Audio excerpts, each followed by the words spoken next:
Happy St. Patrick's Day, everyone. A lot of green out there. I appreciate that as a carny. I would just start by saying I assume you all got the advisory that the President will have a statement this afternoon. I have, again, brought today some of our experts who can discuss the situation in Japan and more specifically what this administration, this government is doing to help the Japanese in dealing with that situation and what the implications are for American citizens. So I will turn this over to them very briefly. In a minute, I just want to again say that if they could make their quick opening statements, then take questions from you on the subject area that concerns them, so that they can then depart. I will stay and take questions on other issues. I have, just to remind you, with me on my far right, the chairman of the Nuclear Regulatory Commission, Mr. Greg Yatsko, and on my near right, Dan Poneman, the Deputy Secretary of Energy. I will turn it over to them. Greg, why don't you start with a statement, and then we'll take questions. Well, I'll just give you a brief status update on basically 3 points. One, we have a team of 11 technical experts who continue to work in Tokyo to provide assistance to the Japanese government and to the ambassador in Tokyo. Yesterday, the NRC looked at the available information that we had. Based on that information, we took a look at how we would deal with a situation similar to that in the United States. And based on that, we recommended that citizens out to about 50 miles should be evacuated. We provided that recommendation to the ambassador, and he issued a statement for American citizens to that effect. And I want to stress that this is, we think, a prudent and a precautionary measure to take. And finally, I just want to reiterate that we don't see any concern from radiation levels that could be harmful here in the United States or any of the U.S. territories. So I'll turn it over to Dan then. Thank you and good morning. We have continued working very hard in consultation with our great friends and strong allies in Japan as they've come to terms and wrestled with this very challenging situation. I think most of you know that our equipment that we sent over to support them in their efforts has arrived on a C-17. We sent a team of 33 additional people, which were added to the 6 people we already had out there in Japan. They had over 17,000 pounds of equipment with them. They've unpacked that. They've actually taken the 2 pods that do the aerial measurement of ground depositions, mounted them, one on a fixed-wing aircraft, one on a helicopter, and we flew those aircraft on their first missions. We have been collecting information as they've come back. We're in the process of sharing that information with our Japanese hosts, and while that's still being looked at, the preliminary indications are that they are consistent with the recommendations that came down from the chairman of the Nuclear Regulatory Commission, which then Ambassador Roos used to make the 50-mile evacuation guidelines. So the indications are that that looks like it was a prudent move. Other countries around the world all continue to do what they can to support the Japanese as they lead this effort to address this challenge. We have had a number of consultations. I have personally been in contact with my counterparts in France and Russia, all of us thinking about ways in which we can assist the Japanese as they come to terms with this challenge. That's going to continue to be our focus in the days and weeks ahead. We're going to continue to work very closely with the Japanese and come to do what we can to see a safe path through this in support of Japanese-led efforts to come to terms with this very dangerous situation. We begin with questions. Ben. Thanks, Jay. 2 questions. First for Chairman Yatsko. When you talk about the 50-mile recommendation of yesterday being based on the best available information, can you tell us where exactly the United States is getting its information and whether it is what you consider to be hard facts or best guesses? Well, we have as I said, we have a team of 11, some of our best technical experts in Tokyo, and they're working with counterparts from the utility in Tokyo, as well as other individuals with the government.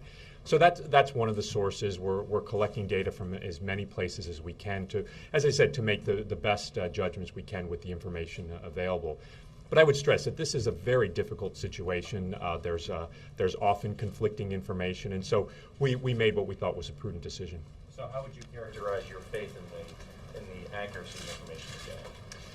Well, I think the team we have in place is providing us with good and reliable information, and we continue to do what we can to support the people of Japan and to provide assistance and recommendations where we can. This is a very difficult situation, and there will be a lot of work continuing as we go forward to deal with continuing to cool the reactors and to provide cooling to the spent fuel pools. So, as we go forward, we'll continue that dialogue and discussion. And last question, what is your assessment as you stand here today about where this is headed? Best case scenario, worst case scenario? Well, I really don't want to speculate on where this could go. I think there's tremendous efforts ongoing right now to continue to provide cooling to the reactors and continue to provide cooling to the spent fuel pools. So we're working to provide assistance where we can with ideas about how to address that, and if necessary, provide equipment and other means. Yes. Sorry, just to follow up on Ben's initial question about what level of faith the U.S. government has and how the Japanese are handling the crisis. Is the administration satisfied with or not how Japan is handling it, and how would you categorize and are they satisfied with the level of information being provided by Japanese authorities? Well, I'm the head of an independent regulatory agency, so I would defer the questions about the administration's position to the others. But I would just say again, our efforts are really working to help the Japanese people deal with what is a very difficult and really tragic situation. So that's where we're going to continue to focus and see what we can do to provide them with any assistance we can. Dan. Oh, sorry. I might just comment on that. Americans, we always want more information, and we're constantly trying to find out whatever we can. And as the chairman said, the facts on the ground are genuinely complex. They're genuinely confusing. We have had a dialogue. We've had our two experts that are already out in Japan. They've been engaging directly with the Japanese. We've had, as recently as yesterday, senior level officials from METI and from the Nuclear Industrial Security Agency in Japan in direct consultation with us. We're going to maintain that dialogue and do whatever we can in support of their efforts to get this situation under control. Mr. Chairman, you said that there's no concern, I guess, here domestically that radiation will be harmful.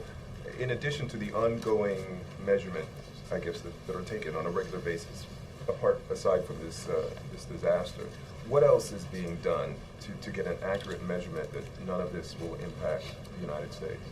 Well, again, I'd probably turn to Dan to answer that question. We're really focused, again, first and foremost on making sure the plants in this country are safe, and then continuing to provide assistance to the Japanese with their efforts in dealing with the crisis there. In addition just to the regular measurements that are taken, have you beefed up that effort to check the quality of the air in the United States?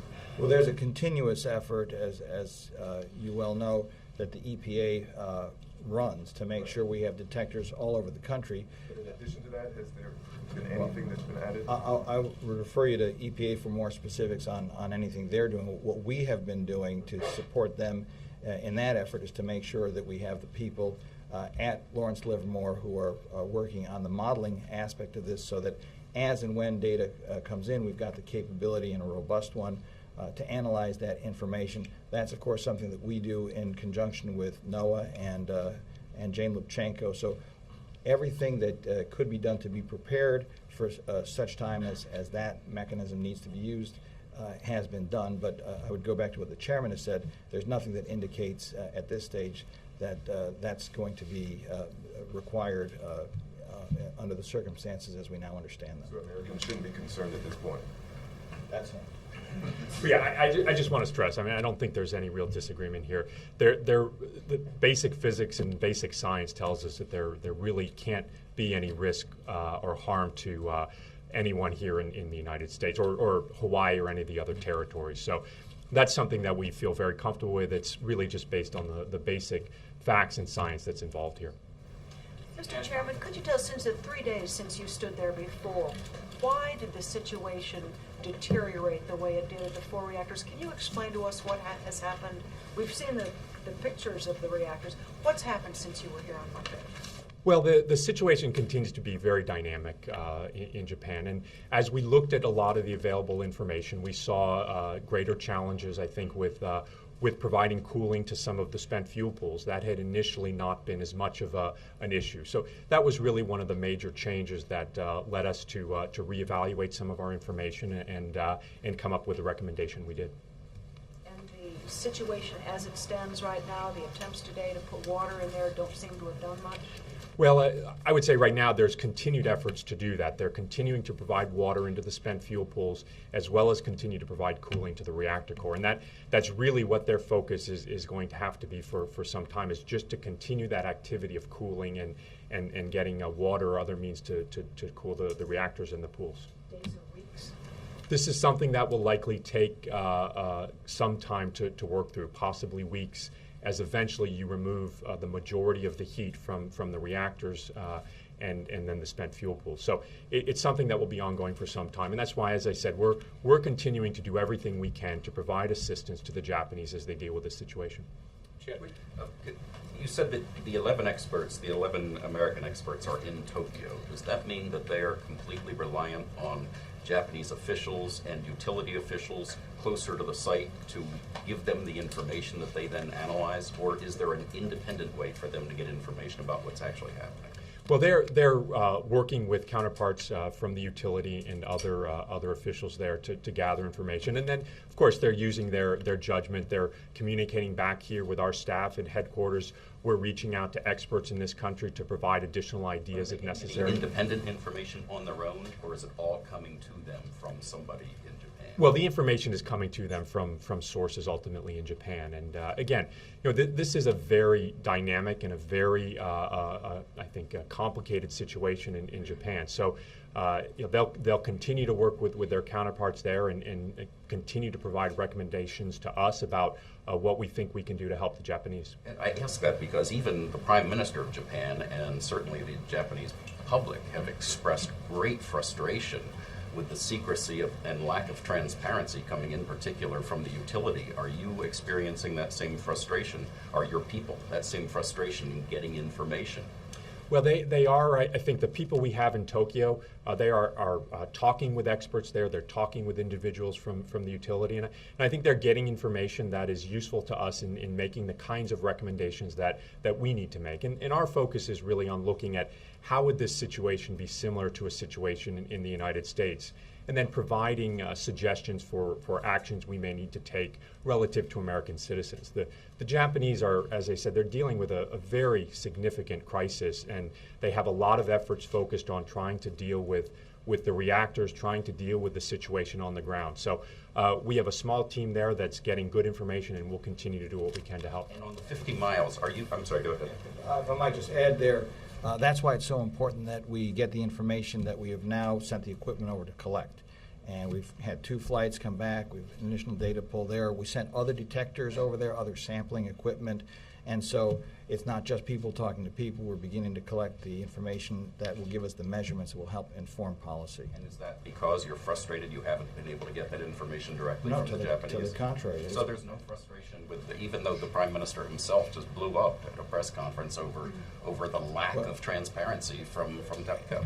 As I said, we Americans always want more information. We're striving for that, but we want a combination of data and things that you can get through collection and things that we get from talking to people who are dealing with this. But we're trying to do what we can to support the Japanese in their efforts, and it's a continuing dialogue, and I'm sure it's going to continue. On the 50-mile issue, do you agree that it's a strange situation that you can have different citizens from different countries getting different advice on this, and doesn't it need to all be one consistent standard?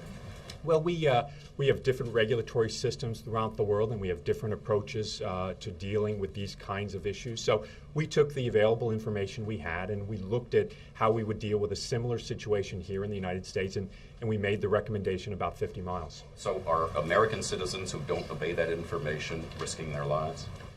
The recommendation is ultimately a precautionary measure right now based on what we looked at are some of the risks and challenges going forward in this situation. So we provided the recommendation to the ambassador made that recommendation, and we think it's a prudent measure to take. You're the scientist. Are people putting their safety in danger?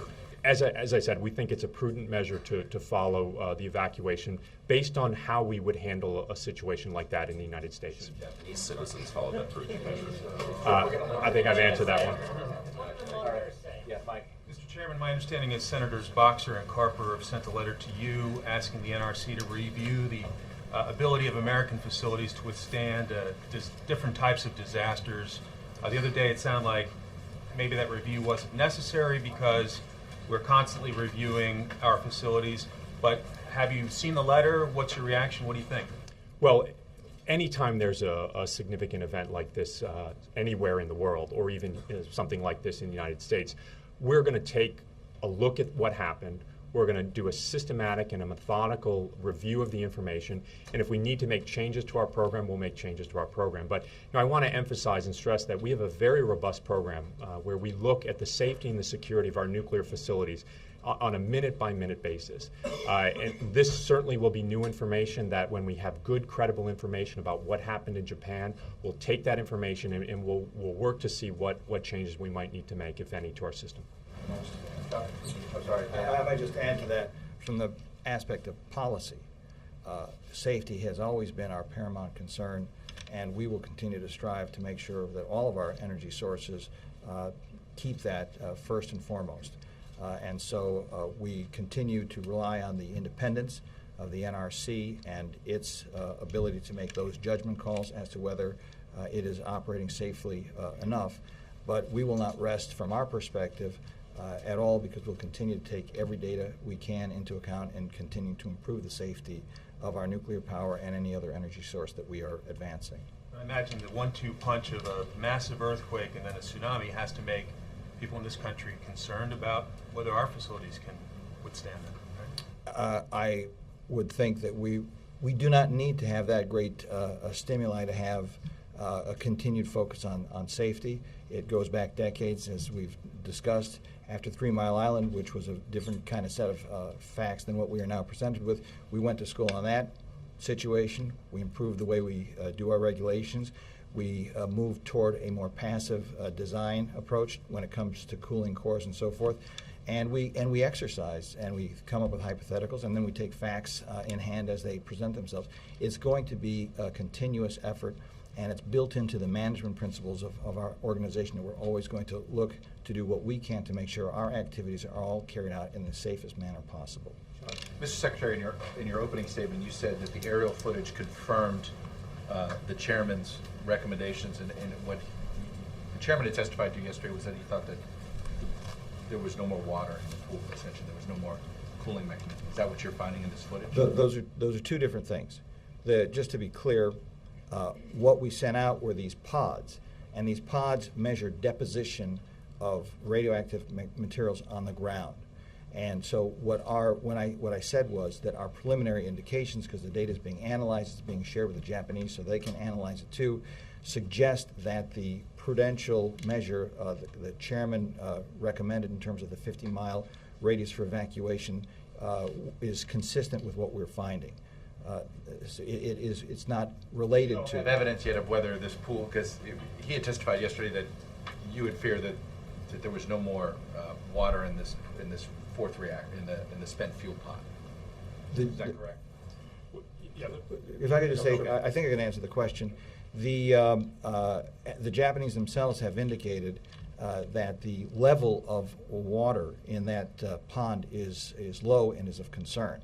And there have been, we certainly saw the chairman's testimony yesterday, and we're getting whatever data we can on the situation at that pool. It doesn't change what is important, and that's the Japanese, as they have themselves indicated, need to get more cooling water into that pool. So anything that can be done in that direction, whether it's from water cannons or water drops, that's going to be something they're focused on, and of course we would do whatever we could to help them. And then just two quick questions, and either one of you. Does the Japanese government still have the capacity to manage this crisis on their own at this point, or is this completely overwhelmed them? Just to make the following point. The Japanese government has tremendous long-standing capabilities in this area. They have responsibly been developing an integrated nuclear industry for decades. It has always been in close cooperation, not only with other partnering countries, which certainly includes the United States, but with the International Atomic Energy Agency and international fora. So they have always treated safety as a very important responsibility, and certainly the indications that you've seen from the Prime Minister, Chief Cabinet Secretary speaking to people show their continued commitment to that. And we, as their close friends and allies, and as a country that is also committed to the safe development of nuclear energy for peaceful purposes, to build a low-carbon energy future, we're going to continue to support them in that effort. Jonathan? For Mr. Yasko, the statement that the NRC put out yesterday said that the protective action recommendations are implemented when projected doses could exceed 1 rem to the body or 5 rems to the thyroid. How likely is it in this current situation that those doses would exceed 1 rem to the body and 5 rems to the thyroid? Well, again, the recommendation we made was based on the possibility of certain scenarios happening that just haven't happened yet. So we thought, given the situation we were seeing, that there was a possibility of the situation becoming worse, and as a result, we thought it was a prudent measure to take the recommendations that we provided. But you don't have dosing estimates per se for within that radius? Well, we've done some very preliminary modeling just to give us an estimate of where we think the likelihood of radiation levels around the plant would be high enough to trigger these kind of protective action recommendations. But right now, it's based on a series of prudent assumptions and prudent assessments of what could happen, which is the way that we go about generally doing our protective action recommendations here in the United States. So that was really the way we approached it. And picking up on Chuck's question, I mean, a Japanese official today said he did not know if that cooling pool has been emptied. Is it still your assessment that cooling pond with the spent fuel rods is now empty? Well, everything, when we made the determination the other day, everything indicated that was the case. And I think, as has been said, there's a lot of conflicting information around this. But the bottom line is that there clearly appears to be a challenge keeping that spent fuel filled with sufficient water. So it is a very dynamic situation. And again, our efforts are really focused here on helping the Japanese deal with what is a very tragic and difficult situation, and we'll continue to provide recommendations and expertise where we can to help. Would the NRC release the data to the public that it's using? We did release the data. Juliana? One of the questions in the letter that Mike referenced is which U.S. nuclear power plants share similar design features with the affected Japanese reactor facilities. Do you have a tally of the plants that have the similar design features? And also, is there any, you talked about the potential for review, but what about specifically reviewing those plants with those designs or older plants? Well, there are 35 so-called boiling water reactor designs in this country. 23 of those have the so-called Mark I containment, which is the containment which is similar to the type that's used in the facilities we're dealing with in Japan. And over the years, we have done studies and assessments of those particular types of reactors. And actually, over several decades, actually in the late 80s and early 90s, changes were made to those containments to deal with these types of very severe scenarios. So again, when we get all the relevant data and we have good solid data about what happened in Japan, we intend to take a very thorough look at at what happened and what changes that we could make. And I understand the President yesterday recommended that this is something the NRC should look at, and it's certainly something that I think we will. But at this point, you don't see the need for a review of specifically those plants with those design features? Well, again, we don't really know exactly what the most relevant information is right now from Japan. So we want to get that information, and we want to do a systematic and a methodical look at what changes we may need to make to those types of plants or possibly any other types of plants in the country. And we'll just take a few more for these gentlemen, April. I want to go back to what Juliana asked about the plants that are similar to the plants in Japan that are having problems. With the ones that are similar, and going back to what you said about the teaching moments, the plants that are here that are similar, are some of the ones that you are looking at, are they along fault lines? And have you tested in any kind of way, if there was a possibility of an earthquake, how would these cooling systems be able to handle shutting the nuclear reactors down? Well, all the plants in the United States are designed to deal with a wide range of natural disasters, whether it's earthquakes, tornadoes, tsunamis, other seismic events. We require all of them to deal with those. And what we really look at is we look at historically what are the largest kinds of events that we've seen happen. And we then add a little bit of something extra to that just because we know we don't know everything. And from that, we design the plants to be able to withstand that kind of activity.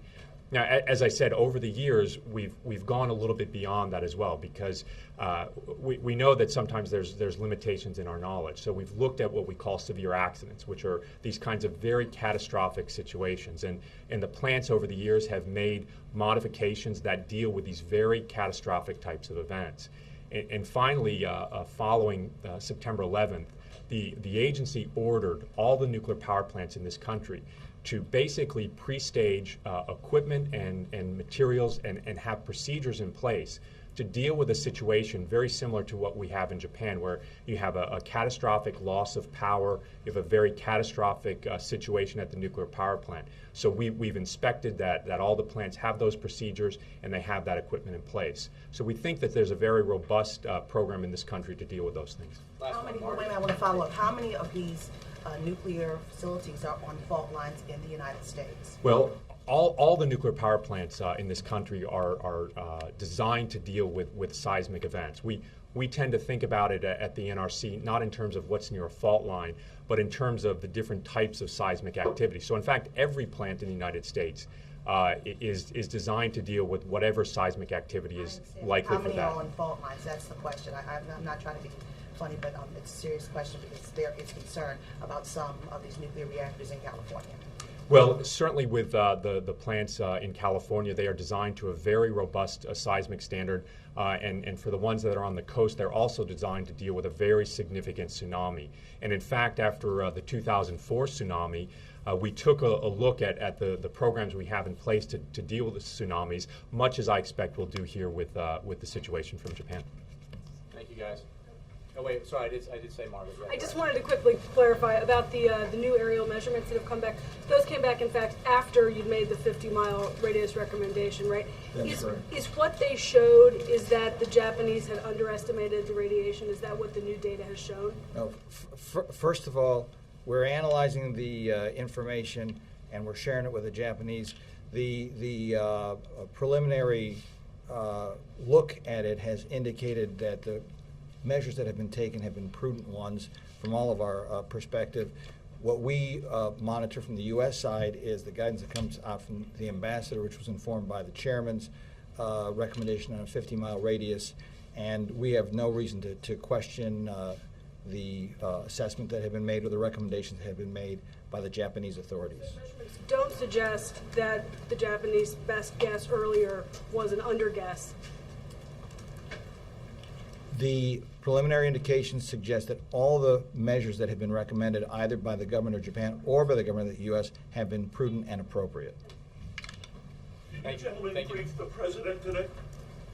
You can answer, sir. I can answer for him. As you know, Chairman Yatsuko briefed the president yesterday. He has not personally briefed the president today, but they're both part of a team that is being constantly tapped by the National Security Advisor, the Homeland Security Advisor, the Deputy National Security Advisor. I know because I was with him that Chairman Yatsko was here at the Situation Room until very late last night. So this is a highly coordinated effort, and the President's getting very regular updates on the information that they gather and provide. What's he going to announce? I don't want to get ahead of the President. Oh, you walked in But I think we said that he would have something to say about Japan. Right.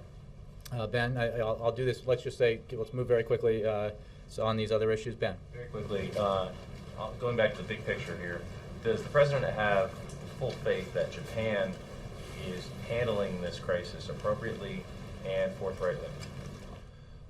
The President, as you know, spoke for a long time yesterday evening with the Prime Minister of Japan. He is very concerned about the situation in Japan and wanted to make sure that the Prime Minister knew that the United States is fully committed to the alliance, to our friendship with the Japanese, and that we are committed to do everything we can to help them get through this, pardon me, this very critical situation. The coordination between the Japanese government and the international folks, including the United States, who are there providing assistance is very robust.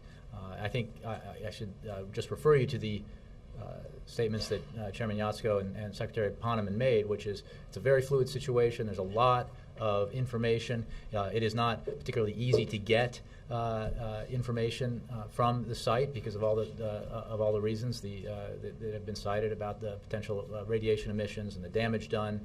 So it's not a question of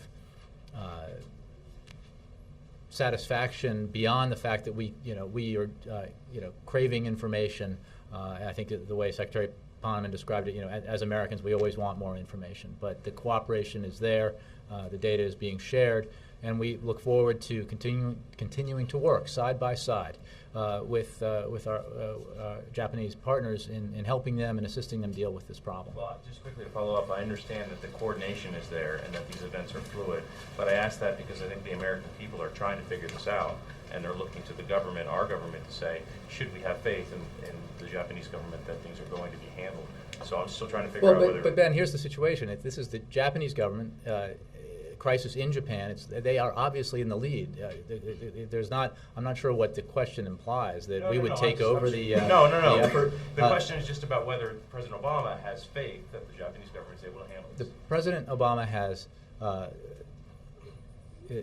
great faith in the idea that the Japanese are fully aware of the severity of the crisis that they're dealing with.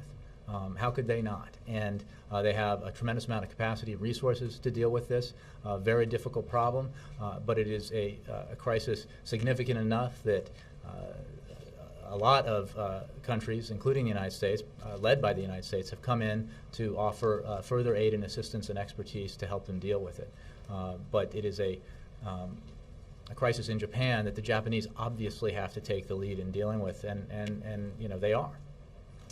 Yes, Matt. Sorry, on Libya, what's the reason for the administration's shift from what was earlier very lukewarm support for the idea of a no-fly zone, and now seems to be backing for something as extreme as airstrikes on Libyan ground forces? And is this still, are these such measures, if approved by the UN, enough to stave off defeat for the rebels? Is that your analysis, that it's a shift, or is it something, do you believe that any American official said?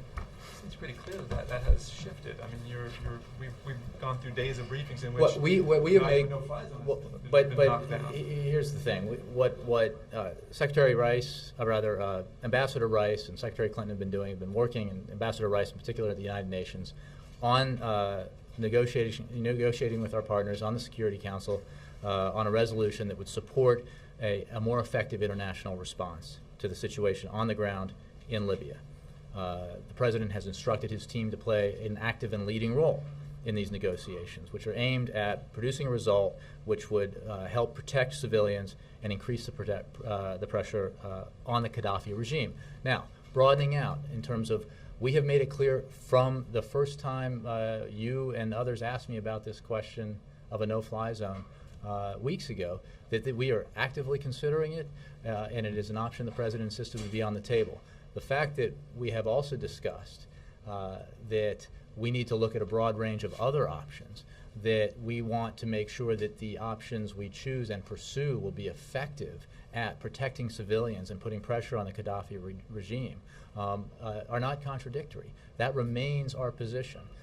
And we are certainly looking at a resolution that will authorize taking action on a variety of measures that include but go beyond a no-fly zone. It is not our feeling that, as apparently it has been from some others, that a no-fly zone is a snap-your-fingers, one-size-fits-all solution to a problem. And what we want is action on a variety of items that can improve the situation in Libya. Yes, Dan. As the President is being briefed on not only what's going on in Japan, but the review that's ongoing here in the United States of nuclear facilities, is he conveying a sense of urgency that all of these experts need to really sort of step up their game to ensure that the facilities here domestically are indeed safe, and that an accident that we're witnessing in Japan cannot occur like that here? Yes.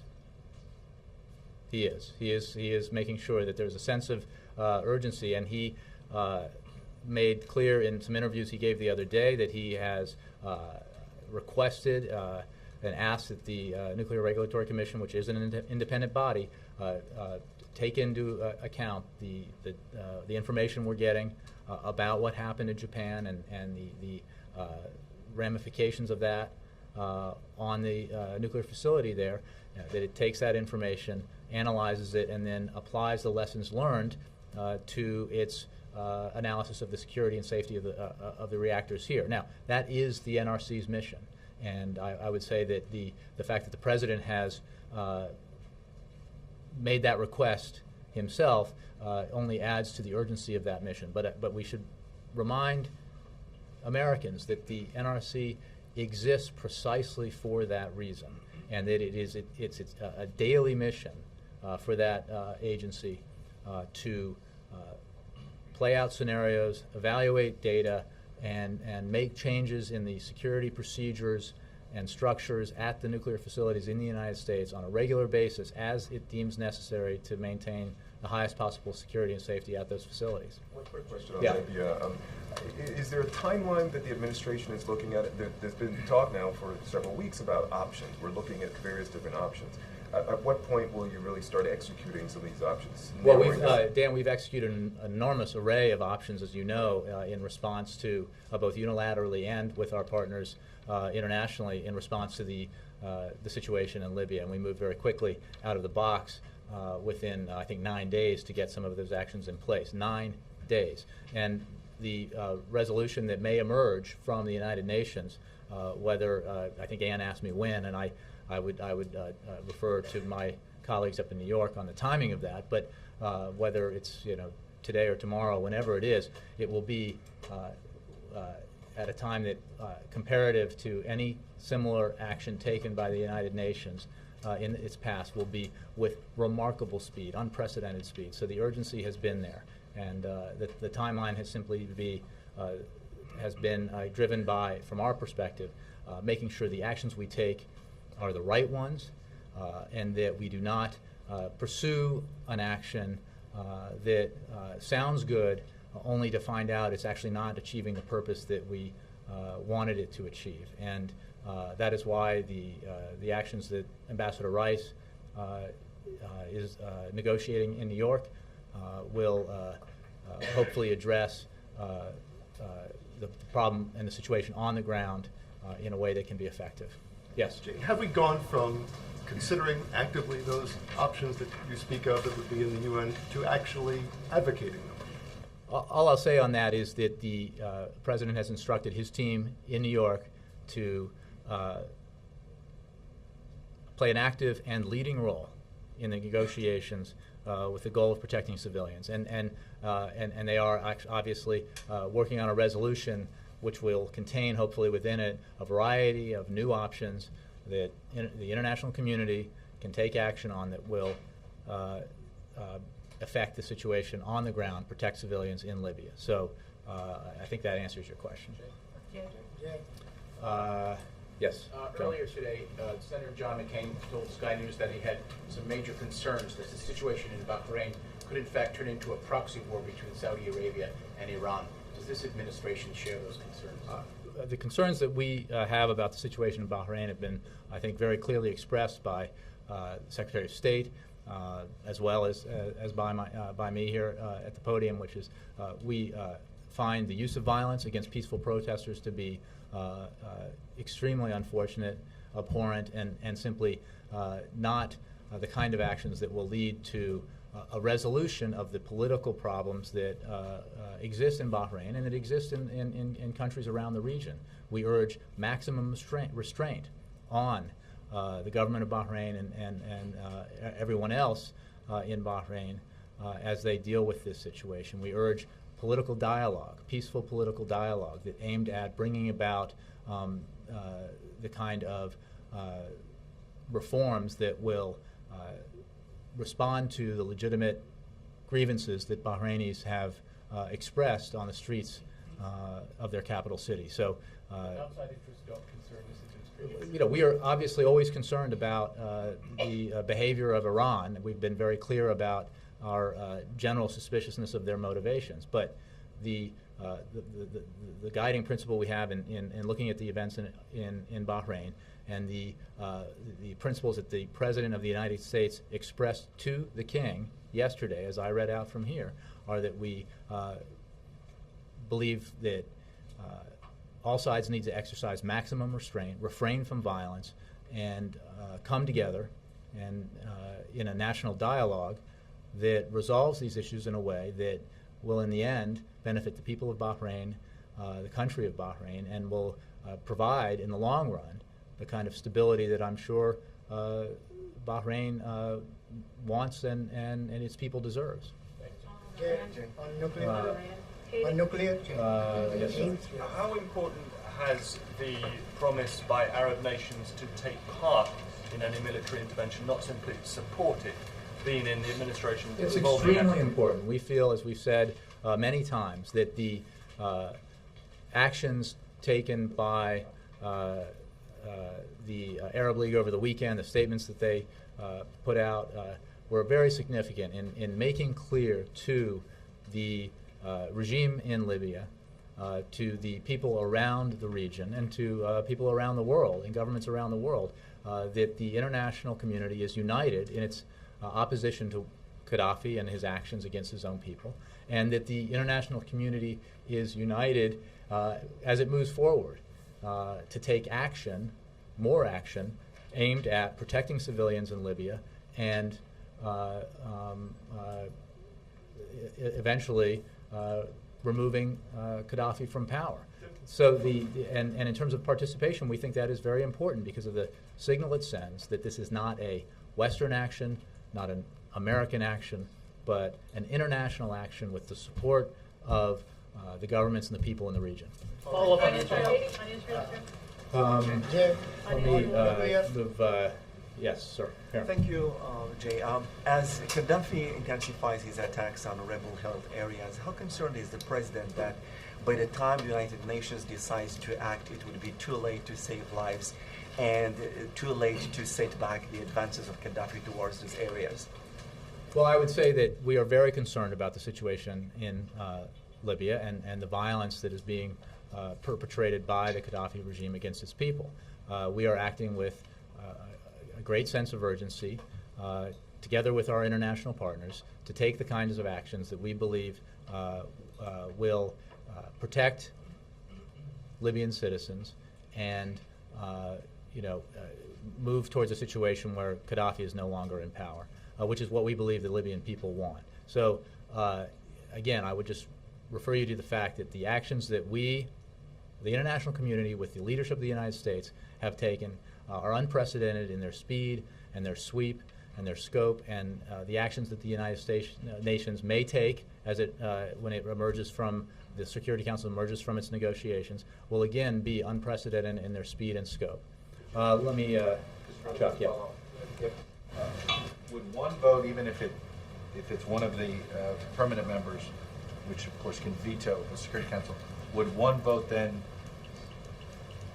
prevent the United States from taking any action? I don't want to prejudge what will happen at the United Nations. We are working obviously very closely in partnership with other members of the Security Council to craft a resolution that can... Would you think a strong vote in support, even if there is one? Again, I don't want to prejudge it. I can just say that we have been acting in concert with our international partners in a variety of ways since the beginning of this situation in Libya, and will obviously continue to do so. But I do not want to in any way prejudge the outcome at the United Nations.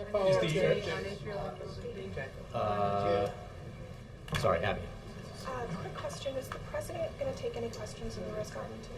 I believe he will be just issuing a statement today. And given a quick follow-up, Yeah. since he won't be, I won't have, or anyone won't have an opportunity to ask him, he said that he had asked the Pentagon last week whether the treatment of Bradley Manning was appropriate. I'm just wondering if he believes personally that the treatment of Bradley Manning is appropriate, and what we can read from the fact that, you know, just a day later, they changed the conditions under which he was being held. I would refer you, I would not expand beyond what the President said in terms of his personal reaction to the question, and I would point you to the statements the State Department and the Defense Department have made on that. Yes? What's the U.S. strategic interest in Libya? Why is the President contemplating a policy to possibly put U.S. forces in danger for what is essentially, right now, a civil war? As I've made clear from here and others have, that the United States believes obviously that the actions of the Gaddafi government against its people are reprehensible and abhorrent, and we have called on him to cease and desist. We have worked together with our international partners, not alone, but with our international partners, to take measures that we believe will put the kind of pressure on Gaddafi that's necessary to get him to cease and desist and eventually leave power. And we think it is in the interest of the United States to take the actions we have taken with our international partners to do just that. Does the President not believe that this is a civil war? Again, I don't want to, the terminology is not the issue here. The actions on the ground are obvious. The calls that we and others have made that they cease have been clear, and the actions that we will take, that we have taken and we will take going forward, are aimed at affecting that situation positively. Does it hurt the President when he, and you also from the podium, continually call for Gaddafi to leave power, to give up power, and yet he is still in power? Does it in any way hurt the strength of the President in terms of issuing those types of... Well, I would simply remind you again that we are talking here about an event that is only weeks old. So to suggest that somehow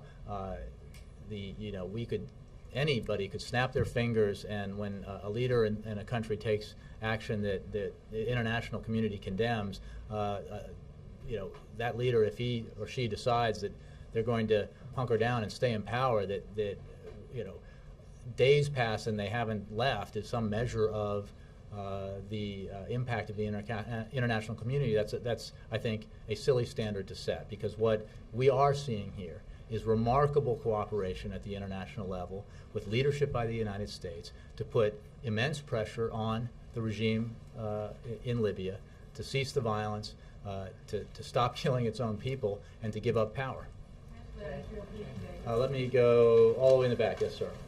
With the dangers of the reactor in Japan, what real effect has that had on any U.S.-led efforts for humanitarian rescue, relief, anything like that, to people that are still very isolated from any sort of support? Well, in terms of the specifics, I'm not sure of the question. We have the United States government has, in very quick fashion, made resources available to the Japanese to help in the rescue effort, to help in the in humanitarian efforts that are ongoing, obviously, in Japan. I think, if I could, the total obligations that this is a USAID-led effort. The total obligation to this point is over $10 million. Obviously, those numbers will go up because of the presence of teams and equipment that keep coming in. But it's a multifaceted effort that the United States is making on behalf of the Japanese people. But have radiation concerns dampened any efforts to actually move assets into any of these areas? I would have to refer you to USAID Defense Department, Department of Energy in terms of that. I don't have answers to those questions, but I can say that a great deal of effort is being expended to assist the Japanese. Sorry, let me move. Bill. Jay, after, in light of what happened in Japan, Germany yesterday shut down 7 nuclear reactors. The head of the EU said they were going to do an immediate review of every reactor in 27 different countries. Why hasn't President Obama demanded the same thing for reactors in his country? Bill, I think I answered this question a couple of times already, and I think Chairman Yatsko has answered it too. The United States of America, have an independent regulatory agency whose sole mission is to constantly review and evaluate the safety and security of the reactors in the United States, which provide 20% of the electricity that Americans consume.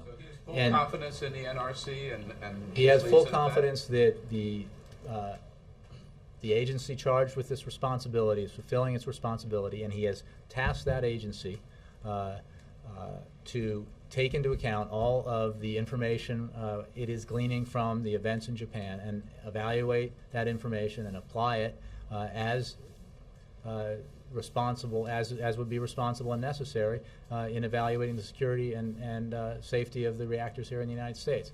All the way in the back, yeah. Jay, a couple of weeks ago, the President of Mexico was standing with President Obama, and President of the U.S. says Mexico has a successful story against war on drugs.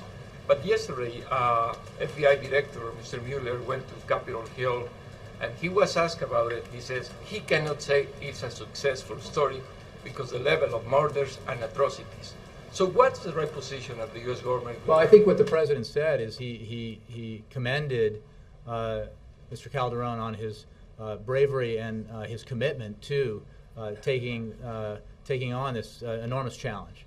And I think it's obviously a very difficult situation, and it takes a great deal of bravery and commitment to do what he's doing. And I think the President was commending him on that. He was not evaluating the success of it, but commending him on the remarkable efforts that he's taking. So he agrees with Mr. Mueller is not a successful Again, story. I'm not familiar with the FBI Director's remarks, and I would point you to what the President said. Thank you. Thank you.